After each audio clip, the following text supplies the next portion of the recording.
Tingnan mo guys, oh, may vineyard dyan. Tapos actually guys, sabi may lake doon. Yung puntahan ko sarado naman. Pero may naka-parking doon. Ano kayo, nag-maintenance kuro sila.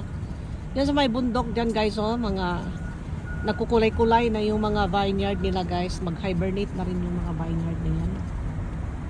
Yan, yung nadaanan natin. So, ano na yan, mga bakilid na yan dyan guys, oh. Kapag nga, magtingin-tingin nga tayo ng mga vineyard dito kung ano, nangyari na sa kanila.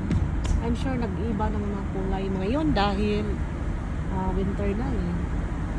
Okay guys, happy fall and happy winter na po tayo. There we go. Nakakatuwa yung ganito guys, mag-drive lang along the countryside.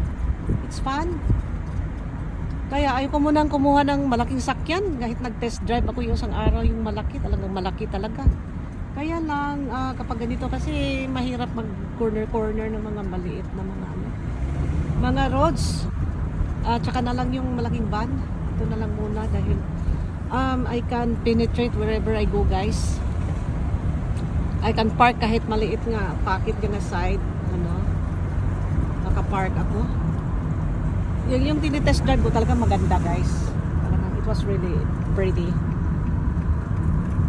Yan, dito muna ako guys. Paunahin ko muna yung si Manong dahil mamadali nakita mo siya. Okay guys, tingnan natin yung mga ano diyan, oh, mga ranchuhan dito, oh.